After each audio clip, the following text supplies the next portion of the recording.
जय मसीह की। आइए प्रार्थना करें। सर्वशक्तिमान पिता परमेश्वर, धन्यवाद करते हैं तेरे परिशुद्ध और पवित्र नाम का प्रभु। तेरी महिमा हम सबके जीवन में सदा बनी रहे प्रभु। हम तेरी कृपा के अधीन रहें प्रभु, तेरी दया के अधीन रहें प्रभु। तू हमारे जीवन का आधार है, तू हमारे जीवन का सहारा है प्रभु। तू सच्चाई है, सही मार्ग है, सही दिशा है प्रभु। अपने परिशुद्धात्मा द्वारा हमारा मार्गदर्शन करना प्रभु, हमारी अगुवाई करना प्रभु, ताकि प्रभु हम उस स्थान तक पहुंच सके प्रभु, जो स्थान तूने हमारे लिए चुना है प्रभु, जहां पर शांति है, समाधान है, खुशियां हैं और आनंद है प्रभु। इस समय में प्रभु तू हमारे बीच में उपस्थित है प्रभु। हम सब जितने लोग भी प्रभु तुझसे जुड़े हुए हैं प्रभु, तेरे नाम से बंधे हुए हैं प्रभु, तेरे नाम में प्रभु आगे बढ़ते हैं प्रभु। हम सब के ऊपर प्रभु तू अपनी महिमा को बनाए रखना, सदा हमारे साथ जुड़े रहना प्रभु, और सदा हमारे अंदर वास करना प्रभु। विश्वास करते हैं कि आपने हमारे जीवन को ठीक किया है, साफ किया है और शुद्ध किया है, और एक नया जीवन और एक नई आत्मा तूने हम पर प्रकट करी है प्रभु। विश्वास करते हैं कि तूने हमारी इस छोटी सी प्रार्थना को सुना और स्वीकार किया होगा। प्रभु के मीठे और प्यारे नाम से मांगती हूँ, आमीन। जय मसीह की। सजीव वाहिनी हिंदी लाइव प्रेयर सर्विस में आप सभी का, जो हमारे प्रिय दर्शक हैं, पूर्ण हृदय से स्वागत करती हूँ। हर रविवार रात 8:30 बजे फेसबुक और यूट्यूब के द्वारा आप हमारे साथ शामिल हो सकते हैं। जब बात क्रूस की हो तो हम उसकी तारीफ़ करते हैं। तारीफ़ इसलिए करते हैं क्योंकि क्रूस के द्वारा हमारे गुनाहों से मुक्ति मिलती है, क्रूस के द्वारा हमें चंगाई मिलती है, क्रूस के द्वारा हमें सच्चाई मिलती है। क्रूस एक ऐसा मार्ग है जिस मार्ग पर चलने के द्वारा हमें एक ऐसा परिवर्तन मिलता है जो हमें हमारे परमेश्वर तक पहुंचाता है। उस परिवर्तन के लिए, उस अच्छाई के लिए, उस सच्चाई के लिए जो हमें क्रूस के द्वारा मिलता है, उस शांति के लिए, उस समाधान के लिए और उस आनंद के लिए हम उसकी तारीफ़ करते हैं जो हमें क्रूस के द्वारा मिलता है। क्रूस की हम सदा महत्वता को बनाए रखेंगे। क्रूस हमारे जीवन का आधार है, सहारा है और मुक्ति का रास्ता है। आइए अपने परमेश्वर का धन्यवाद करते हैं और 2 वचन उनके क्रूस के लिए हम यहाँ पर गीत गाते हैं। क्रूस ही के पास जहाँ खून बहा, दब के गुनाहों से मैं गया, खून से वहाँ ये दिल साफ हुआ, उसकी हो तारीफ,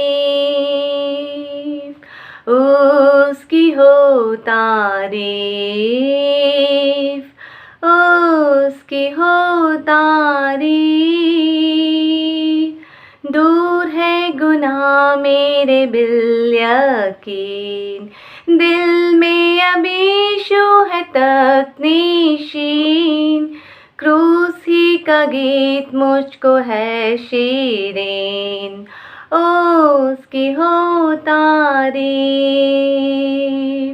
उसकी हो तारीफ, उसकी हो तारीफ। हालेलुया। जी हाँ, हम अपने सच्चे जीविता, परिशुद्ध और पवित्र परमेश्वर की तारीफ करते हैं और आगे बढ़ते हैं। आमीन। हालेलुया। को जय मसीह की। जो भी लोग इस मीटिंग में शामिल हैं, जूम पे और यूट्यूब पे, फेसबुक पे, आप सब लोगों को प्रभु यीशु मसीह के नाम में जय मसीह की। मैं विश्वास करता हूं कि आप सब लोग काफी समय से इस चैनल को देख रहे हैं और प्रभु के अलग अलग दासों के द्वारा, दासियों के द्वारा आपने परमेश्वर के वचन को सुना है और आशीष को पाया है। और इसी प्रकार से आज के दिन हम कुछ देर परमेश्वर के वचन पर फिर से मनन करेंगे और परमेश्वर से प्रार्थना करेंगे सबसे पहले कि परमेश्वर अपने वचनों के द्वारा हमसे बात करे। आइए छोटी सी प्रार्थना करते हैं। प्रभु जी, आपको धन्यवाद देते हैं आज के इस दिन के लिए, सुंदर समय के लिए। पिता परमेश्वर, जो आपने हम सबको प्रभु देश भर से, और हमारा मानना है, विश्वास है कि दूसरे देशों से भी प्रभु, जहां जहां तक यह ब्रॉडकास्ट पहुंच रहा है, प्रभु जो लोग शामिल हैं, प्रभु महान परमेश्वर, आप आज के वचन के द्वारा उनसे बात करें, उन्हें आशीष दें पिता परमेश्वर। हमारा ये समय संगति का जो हम मिलकर प्रभु साथ में बिता रहे हैं, महान परमेश्वर बहुत ही आशीषमय हो। एक नई रीति से अपने वचनों से हमसे बात करें प्रभु, हमें सिखाएं। और प्रभु महान परमेश्वर, हम आपके वचनों को सुनकर प्यारे प्रभु महान परमेश्वर, आप में विश्वास में प्रभु महान परमेश्वर, आपके प्रेम में और ज्यादा बढ़ते जाएं। मदद और सहायता करें।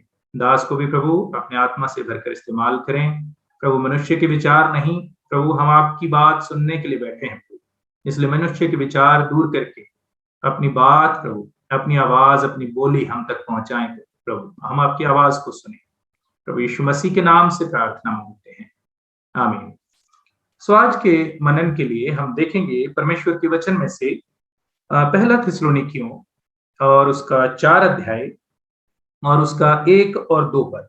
पहला थिस्सलुनीकियों 4 अध्याय और उसका 1 और 2 पद। यहाँ पर इस प्रकार से लिखा है, इसलिए हे भाइयों, हम तुमसे विनती करते हैं और तुम्हें प्रभु यीशु में समझाते हैं कि जैसे तुमने हमसे योग्य चाल चलना और परमेश्वर को प्रसन्न करना सीखा है, और जैसा तुम चलते भी हो वैसे ही और भी बढ़ते जाओ, क्योंकि तुम जानते हो कि हमने प्रभु यीशु की ओर से तुम्हें कौन कौन सी आज्ञा पहुंचाई है।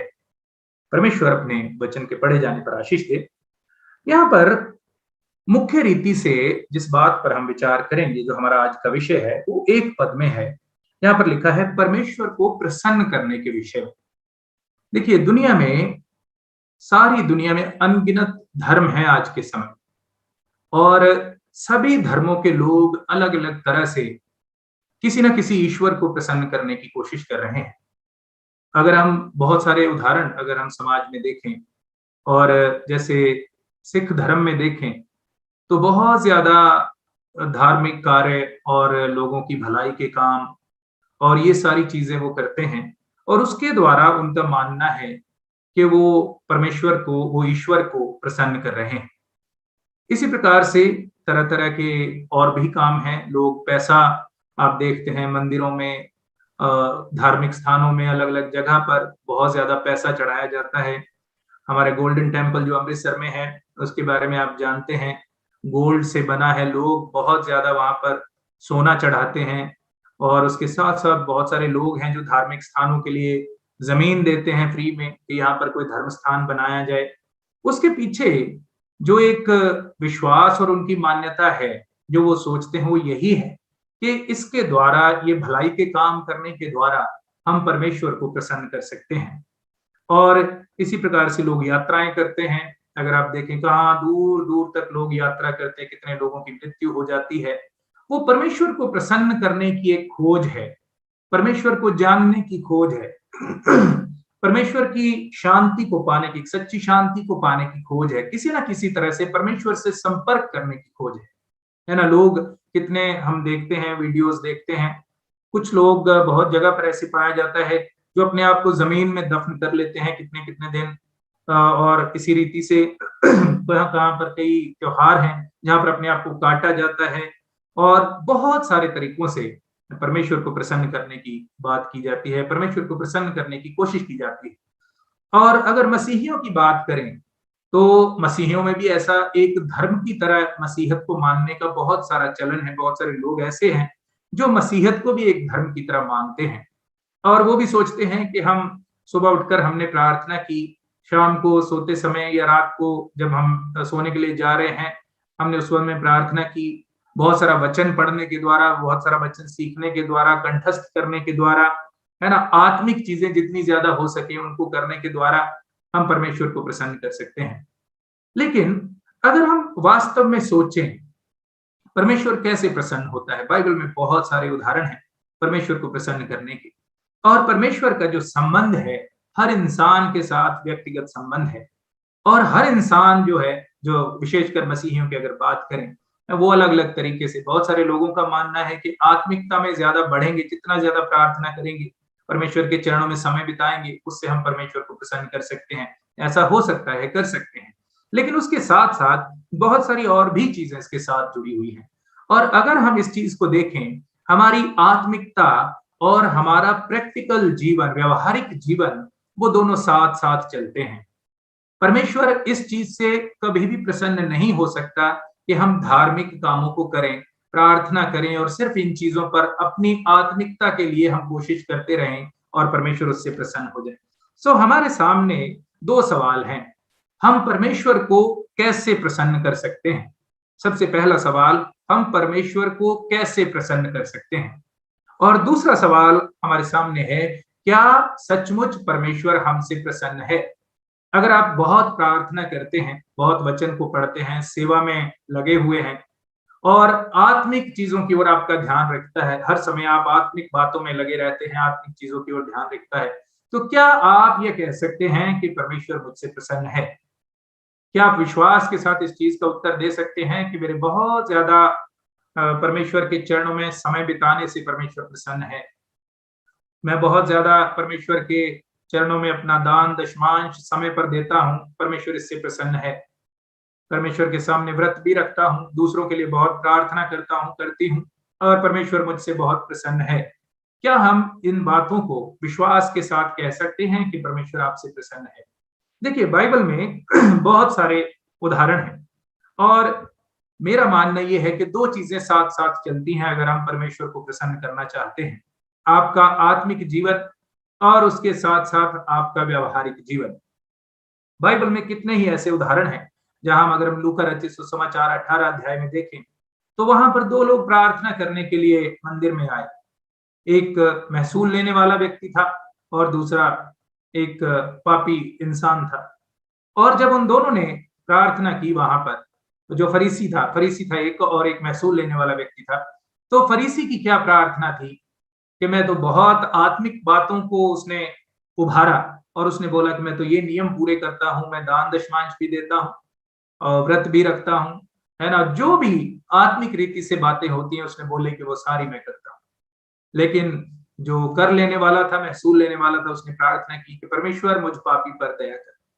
तो वहां पर क्या दिखाई देता है? एक एक व्यक्ति की जो अप्रोच है, जो वो परमेश्वर के सामने बात कर रहा है, वो व्यावहारिक जिंदगी की बात कर रहा है कि परमेश्वर मैं इस लायक नहीं हूं, मेरा व्यावहारिक जीवन इस तरह का है। और दूसरी तरफ एक आदमी अपनी आत्मिकता को परमेश्वर के सामने रख रहा है कि मैं आपकी बातों को मानता हूं, आपके आपके जो कानून हैं, जो नियम है, जो व्यवस्था है, उस पर चलता हूं और उसमें जो लिखा है उन सारी बातों को पूरा करता हूं। तो परमेश्वर वहां पर प्रभु यीशु मसीह कहते हैं कि किसकी प्रार्थना सुनी गई, कौन उन दोनों में से परमेश्वर को ग्रहण योग्य ठहरा?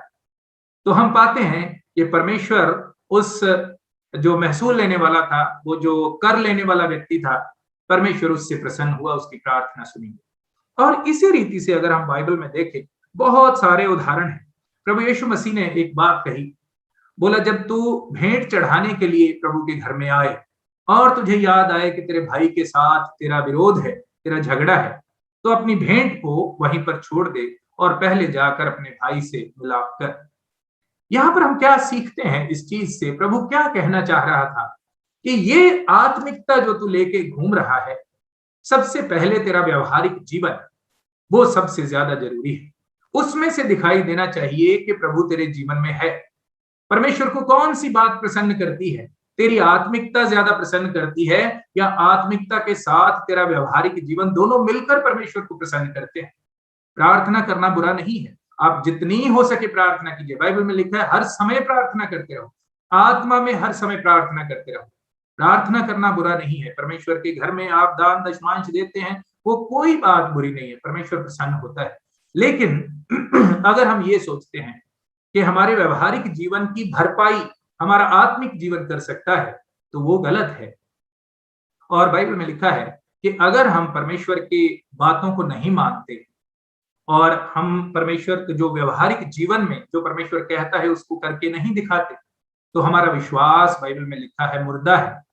हमारा आत्मिक जीवन किसी काम का नहीं है अगर हम सिर्फ परमेश्वर को सोचते हैं कि हम इन चीजों से प्रसन्न कर सकते हैं।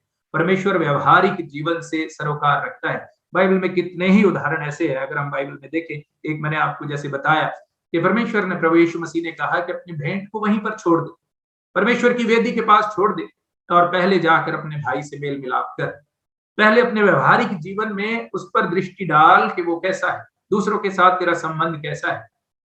क्योंकि परमेश्वर ऐसी भेंट को ग्रहण नहीं कर सकता जिसमें हमारा जीवन तो कुछ और है और परमेश्वर के सामने हम कुछ और बनकर दिखाते हैं। और इसलिए इसी रीति से और भी बहुत सारे बाइबल में उदाहरण है। मैं बहुत बार इस बात पर विचार करता हूं, बाइबल में अगर सिर्फ आत्मिकता की बात होती, परमेश्वर सिर्फ यही चाहता कि हम आत्मिक रीति से उसके साथ जुड़े रहें, हम बहुत ज्यादा प्रार्थना में और इन चीजों में हर समय उठते बैठते परमेश्वर को याद करें, वो अच्छी बात है, बुरी बात नहीं। लेकिन अगर सिर्फ यही एक बात परमेश्वर की दृष्टि में मुख्य होती, तो जो परमेश्वर ने, हम देखते हैं निर्गमन की पुस्तक से लेकर लेवी व्यवस्था, व्यवस्था विवरण और गिनती की पुस्तक में कितने सारे नियम परमेश्वर ने दिए, और वो सारे नियम जब हम देखते हैं उनका सरोकार आप देखेंगे वचन में जब पढ़ेंगे, जो लोग वचन को जानते हैं, उनका सरोकार आत्मिकता के साथ नहीं था, उनका सरोकार व्यवहारिक जीवन के साथ था। वो नियम व्यवहारिक जीवन से संबंधित थे। और कितने, जब हम डिटेल में जाते हैं, मैं बहुत कई बार हैरान हो जाता हूं और परमेश्वर के बारे में सोचकर आश्चर्यचकित हो जाता हूं कि कैसे परमेश्वर ने, आप लेवी व्यवस्था में भी अगर पढ़ेंगे, व्यवस्था विवरण में आप पढ़ेंगे, तो कैसे परमेश्वर ने एक एक बात का वहां पर ध्यान रखा जो हमारे व्यवहारिक जीवन से संबंधित है, हमारे रोजाना के जीवन से संबंधित है। और इसीलिए परमेश्वर ने सारे रिश्तों के बारे में बात की, संबंधों के बारे में बात की, हमारे जो संबंध है, यहाँ तक कि हमारी जो मौसी है वहां तक, और जो दूर दूर के रिश्ते हैं वहां तक परमेश्वर ने बात की। और कितना डिटेल के साथ परमेश्वर हमारे जीवन पर गौर करता है, कितना व्यवहारिक रीति से वो चाहता है कि एक मसीही का जीवन।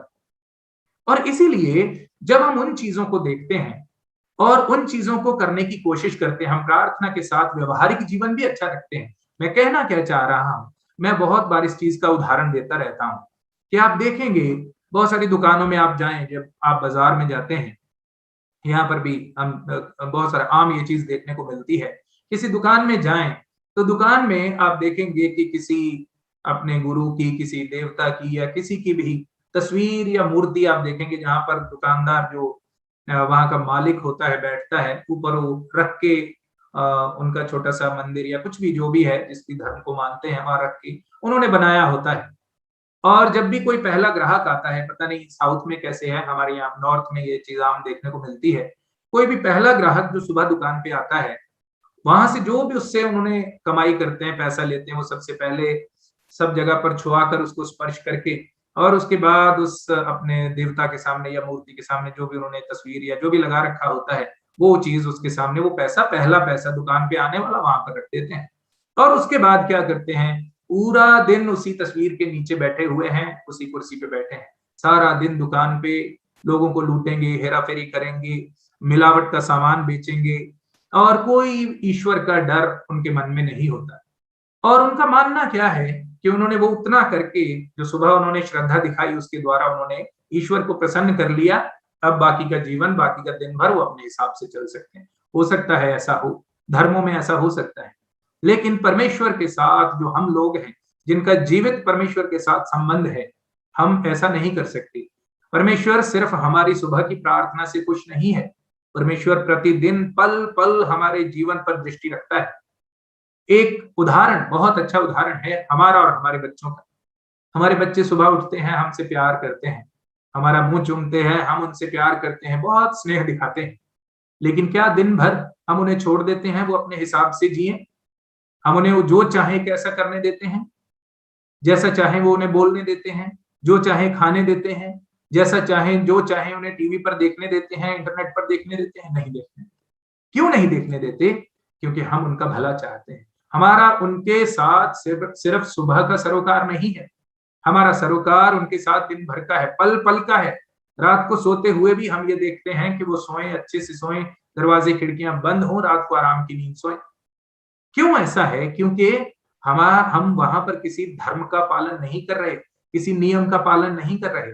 वो हमारा रिश्ता है, हमारा प्रेम है, हमारा खून का रिश्ता है उनके साथ। इसी तरह से परमेश्वर के साथ जो हमारा रिश्ता है, वो एक ईश्वर और भक्त का रिश्ता नहीं है, वो एक पिता और उसकी संतान का रिश्ता है। वो हमारे पल पल, हमारी हर पैर पैर पर वो हमारे ऊपर नजर रखता है। बाइबल में लिखा है परमेश्वर की दृष्टि पूरी सृष्टि पर लगी रहती है, हर समय वह हमें देखता है। बाइबल में लिखा है वह हमारे सर के बालों की गिनती तक जानता है, एक एक बाल जब गिरता है परमेश्वर जानता है बाकी कितने रह गए। कहने का मतलब ये है, कहने का तात्पर्य है कि परमेश्वर को हम सिर्फ आत्मिकता के द्वारा प्रसन्न नहीं कर सकते। विश्वास यदि आप रखते हैं और उसके साथ आप परमेश्वर के वचनों पर व्यवहारिक रीति से नहीं चलते, जो वह कहता है वह नहीं करते, तो आपका विश्वास, बाइबल कहती है, मुर्दा है। उस विश्वास में जान नहीं है। परमेश्वर को हम प्रसन्न कर सकते हैं जब हम अपनी आत्मिकता को, जो हम परमेश्वर के साथ निजी रीति से समय बिताते हैं, हम प्रार्थना करते हैं, वचन पढ़ते हैं, परमेश्वर के साथ चलने की कोशिश करते हैं, वो चीजें, और उसके साथ साथ जो परमेश्वर कहता है उसे करने की बात, उनको व्यवहारिक रीति से करते हैं, तब हम परमेश्वर को प्रसन्न कर सकते हैं। बाइबल में कितने ही ऐसे उदाहरण हैं जब हम देखते हैं। दाऊद के बारे में हम पढ़ते हैं, दाऊद के बारे में कितना हम पढ़ते हैं कि वह बहुत प्रार्थना का जन था, है ना, बहुत ज्यादा वचन पढ़ने वाला जन था, जो हम आज सोचते हैं, कितना व्रत रखने वाला जन था, जो हमने आज के समय में आत्मिकता का एक स्टैंडर्ड बना लिया, एक स्तर बना लिया कि ये आत्मिकता है। ऐसी चीजें हमें उन लोगों के जीवन में दिखाई नहीं देती। क्यों परमेश्वर फिर भी उनसे प्रसन्न था, है ना? दाऊद को परमेश्वर क्यों कहता है कि यह मेरे हृदय का व्यक्ति है, परमेश्वर के हृदय को सबसे ज्यादा भावने वाला व्यक्ति। मैं सोचता हूँ, बहुत बार विचार करता हूँ, दुनिया में अरबों लोग हैं, कितने लोगों के बारे में परमेश्वर ऐसा कह सकता है? क्या आपके बारे में परमेश्वर कह सकता है? मेरे बारे में परमेश्वर कह सकता है कि यह मेरे हृदय को सबसे ज्यादा, इस पूरी सृष्टि में, पूरे ब्रह्मांड में, जैसे उस समय था बहुत लोग थे, लेकिन दाऊद पूरी सृष्टि में एक व्यक्ति था जिसे परमेश्वर ने कहा कि मेरा हृदय इससे प्रसन्न है, यह मेरे हृदय का व्यक्ति है। क्या आपके बारे में, मेरे बारे में परमेश्वर ऐसा कह सकता है कि यह मेरे हृदय का व्यक्ति है? क्यों वह परमेश्वर के हृदय का व्यक्ति था? वह व्यवहारिक था, परमेश्वर के साथ आत्मिक रीति से भी जुड़ा हुआ था। परमेश्वर की आराधना के भजन हम उसके देखते हैं, कितने सारे उसने लिखे, गाए, परमेश्वर के बारे में, उसकी महिमा उसके द्वारा जो की गई, आज भी हम उनको गाकर परमेश्वर के द्वारा, परमेश्वर की महिमा उसके भजनों के द्वारा करते हैं। लेकिन उसके साथ साथ उसका जीवन व्यवहारिक था। और इसका एक उदाहरण, हम ज्यादा डिटेल में नहीं जाएंगे, एक उदाहरण जो मफीबोशेत के बारे में हम पढ़ते हैं, वो व्यवहारिक जीवन का एक स्पष्ट उदाहरण था। उसने अनुग्रह, उसने कृपा, उसने दया, तरस दिखाया। और तरस और प्रेम और ऐसी चीजें, ये व्यवहारिक रीति से हम दिखा सकते हैं, ये व्यवहारिक गुण है। और दाऊद ने मफीबोशेत पर दया करके, शाऊल ने जो उसके साथ किया वो सारा कुछ दाऊद भूल गया, और उसके पोते पर दाऊद ने व्यवहारिक जीवन में परमेश्वर का जो भय था, परमेश्वर को प्रसन्न करने की उसकी इच्छा थी, उसको दिखाते हुए उसने व्यवहारिक जीवन से मफीबोशेत के प्रति दया की। तो वो आत्मिक था, उसके साथ साथ व्यवहारिक व्यवहारिक भी था। इसीलिए परमेश्वर उसे कहता है कि वह मेरे हृदय का व्यक्ति है। आप प्रार्थना करें जितनी कर सकते है ना, जितना प्रभु में बढ़ सकते हैं आप बढ़ने की कोशिश करें। लेकिन व्यवहारिक रीति से अगर हम सोचते हैं कि व्यवहारिक रीति से हमें कुछ करने की जरूरत नहीं, कोई भाई हमारे पास आता है, कोई जरूरतमंद हमारे पास आता है, और हम ऐसी स्थिति में हैं कि हम उसकी सहायता कर सकें, लेकिन हम यह कहकर टाल देते हैं कि हम आपके लिए प्रार्थना करें।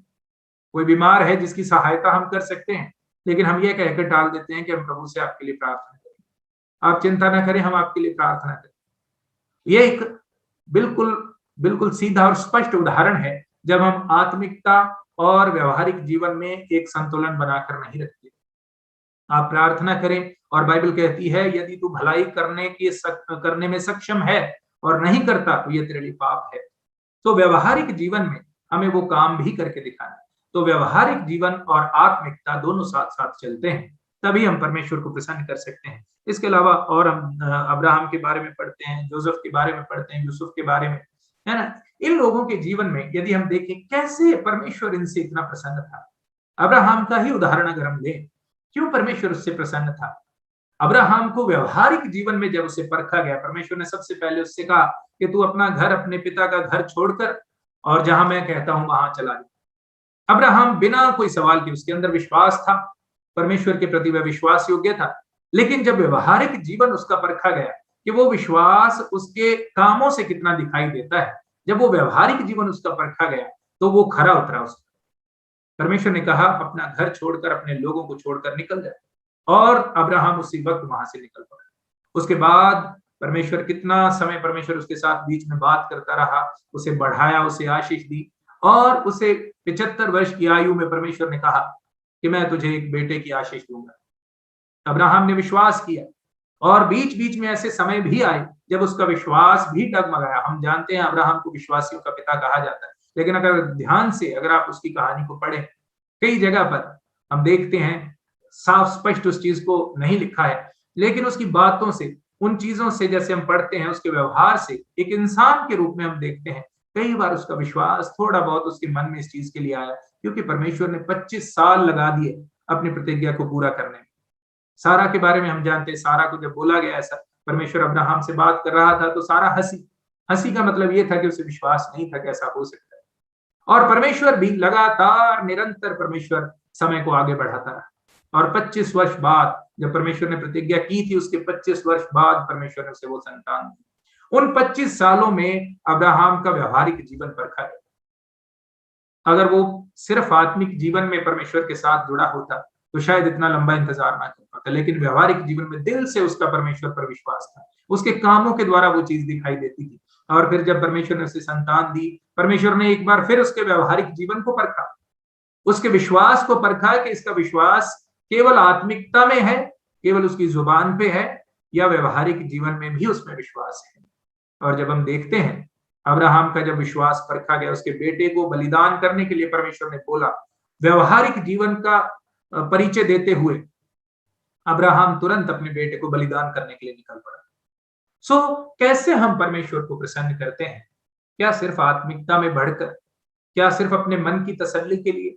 आप बहुत ज्यादा परमेश्वर में चलते हैं, आपको लगता है मैं परमेश्वर के साथ बहुत खुश हूं, लेकिन व्यवहारिक जीवन में आपका व्यवहार कैसा है? रोज के प्रतिदिन के जीवन में जो आप लोगों के साथ मिलते हैं, अपने परिवार में बैठते हैं, आपके बच्चों के साथ बातचीत करते हैं, अपने सास ससुर से बातचीत करते हैं, अपने पति के साथ बातचीत करते हैं, पत्नी के साथ बातचीत करते हैं, अपने पड़ोसियों से बातचीत करते हैं, वहां पर उस समय में आपकी बातचीत में कितनी ये चीज दिखाई देती है कि आप परमेश्वर के जन हैं? क्या हर पल आपको इस चीज का एहसास रहता है कि मेरे मुंह से जो शब्द निकल रहे हैं, क्या वे परमेश्वर के हृदय को प्रसन्न करने वाले हैं? दाऊद इस चीज के प्रति बहुत सचेत था, अब्राहम इस चीज के प्रति बहुत सचेत था, है ना। मूसा के बारे में पढ़ते हैं, बहुत सचेत था। इस तरह से इन लोगों ने परमेश्वर को प्रसन्न किया। परमेश्वर ने इन लोगों को उपाधियां दी।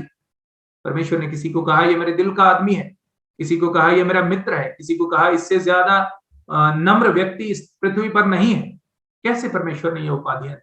क्योंकि व्यवहारिक जीवन में वो परमेश्वर को साथ लेकर चलते थे, आत्मिकता को और व्यवहारिक जीवन को उन्होंने साथ में रखा। और इसलिए आप सबसे और मैं अपने लिए भी परमेश्वर से यही प्रार्थना करता हूँ, आप सबके लिए भी यही प्रार्थना है कि हम इस चीज को परखें।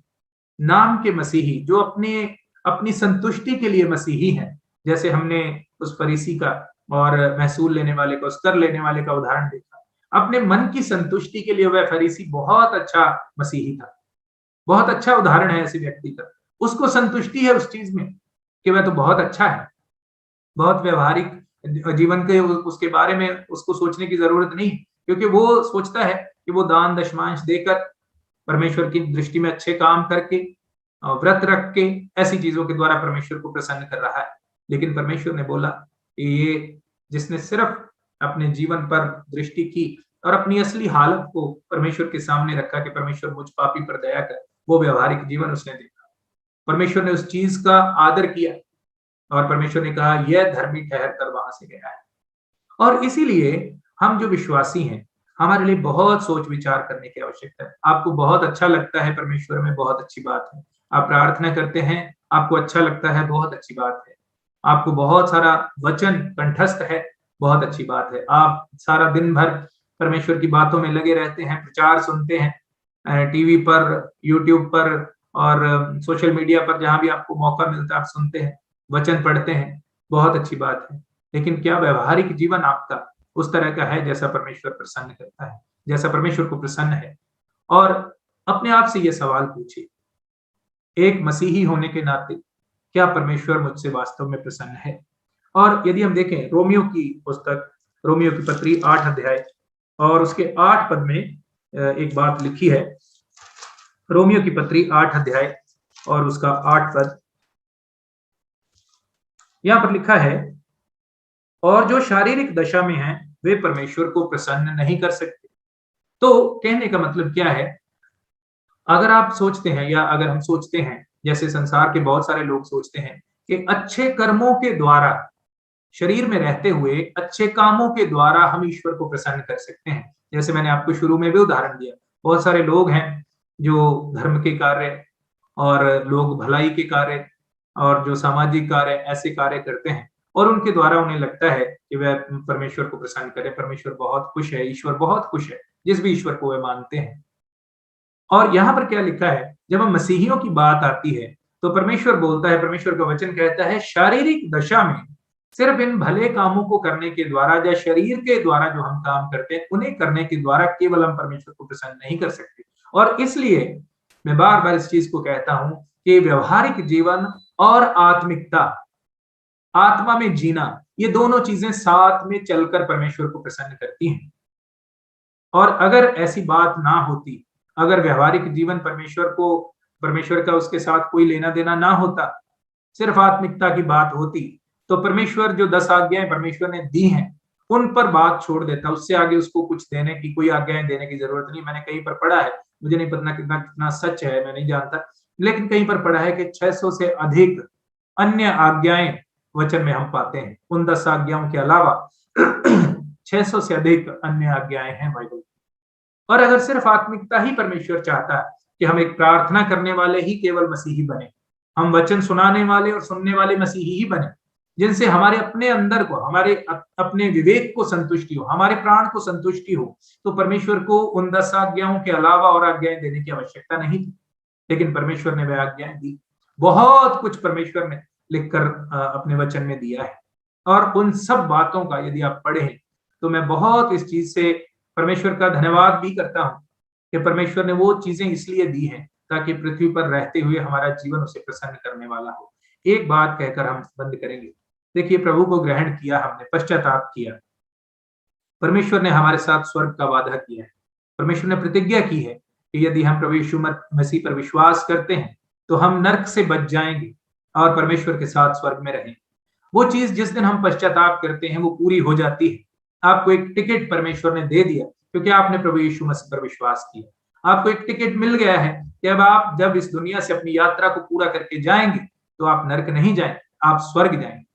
वो चीज आपके लिए एक परमेश्वर की ओर से प्रमाणित है, उसे कोई चीज उसे बदल नहीं सकती। एक टिकट आपको मिल गया है, उस टिकट को अब आप लेकर अपने क्लोजेट में रख दीजिए। वो पक्की हो गई है बात, वो कोई आपसे छीन नहीं सकता। लेकिन जो बाकी की जिंदगी, जब तक हम वहां पर नहीं पहुंचते, जो बाकी की यात्रा हमारी यहाँ पर बची हुई है, उसमें भी हमारी कुछ जिम्मेदारियां हैं।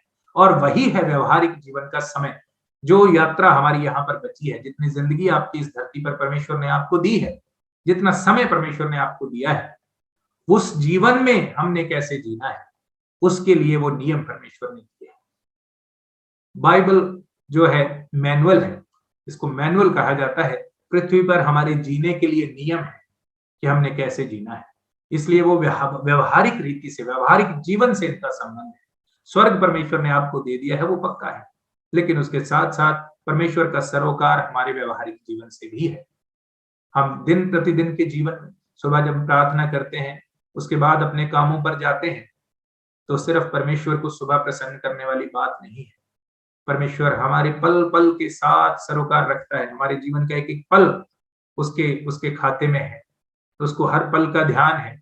हम कहाँ उठे, कहाँ बैठे, क्या बोला, क्या किया, क्या खाया, क्या सुना, क्या देखा, हर चीज पर परमेश्वर की नजर है, क्योंकि वो हमारा पिता है। वो हमारे लिए परमेश्वर बाद में है, पहले वो हमारा पिता है। उसने हमें अपनी संतान बनाया है।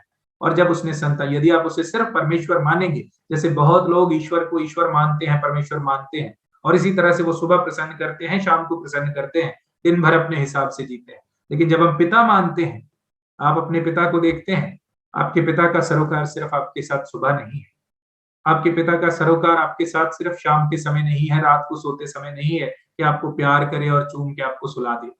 उसका सरोकार आपके पल पल के साथ है कि मेरे बच्चे का जीवन कैसा चल रहा है। हर बात में आपके माता पिता आपके लिए सोचते हैं और आपका ध्यान रखते हैं।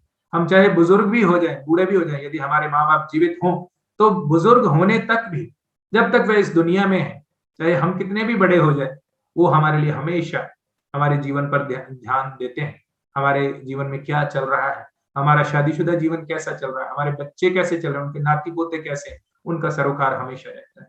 परमेश्वर का सरोकार भी हमारे साथ हर पल है। इसलिए अपने जीवन को जांचें और अपने आप से ये सवाल पूछें, आप कौन से मसीही हैं? परमेश्वर के नियमों पर चलकर उसको प्रसन्न करने की सोचने वाले, या परमेश्वर की बातों को मानने वाले, व्यवहारिक जीवन जीने वाले और साथ में आत्मिकता के स्तर को भी बनाए रखने वाले मसीही। दोनों चीजें साथ में चलती हैं। आप आत्मिक भी बने और व्यवहारिक भी बने, तभी हम परमेश्वर को प्रसन्न कर सकते हैं। प्रभु आप सबको आशीष दे। वाह, क्या श्रेष्ठ वचन था। ऐसे वचन के लिए बहुत बहुत धन्यवाद भाई जसविंदर जी। प्रभु इस वचन से आप सभी को प्रेरित करे और दैनिक जीवन में मार्गदर्शक में आपको लेके जाए। आप सभी को इस कार्यक्रम को देखने के लिए शुक्रिया और धन्यवाद। इस कार्यक्रम हर रविवार 8:30 बजे जरूर देखिएगा हमारे YouTube चैनल पर। इस YouTube चैनल को सब्सक्राइब कीजिए और हर रविवार 8:30 बजे ये YouTube चैनल में आप देख सकते हैं। इस कार्यक्रम को हम खत्म करते हैं। जसविंदर जी हमारे को ये प्रार्थना और आशीर्वाद से इस कार्यक्रम को हम यहाँ समाप्त करते हैं। आइए प्रार्थना। प्रभु जी, हम आपको धन्यवाद देते हैं इस सुंदर समय के लिए। आपने प्रभु अपने वचनों के द्वारा हमसे बात की। हम जानते हैं परमेश्वर पिता, प्रभु आप ऐसे परमेश्वर हैं जो हमारे पिता हैं। आपने हमें अपनी संतान बनाया है और प्रभु पल पल का ध्यान प्रभु आप रखते हैं, क्योंकि प्रभु आप हमारे लिए भला चाहते हैं। परमेश्वर, हम आपको धन्यवाद देते हैं, इन सुंदर वचनों के द्वारा आपने हमसे बात की प्रभु। और परमेश्वर पिता, प्रार्थना है ये वचन हमारे हृदय में बने रहें। प्यारे परमेश्वर, प्रभु जैसे आपका दास दाऊद कहता है कि मैंने तेरे वचनों को अपने हृदय में रख लिया है ताकि तेरा पाप ना करूं। प्रभु मदद करें, ये वचन हमारे हृदयों में बने रहें, ताकि प्रभु हम कुछ भी ऐसा ना करें जो प्रभु आपको अप्रिय हो। तो वही करें जिनसे आपको प्रसन्नता मिले, आप प्रसन्न हो।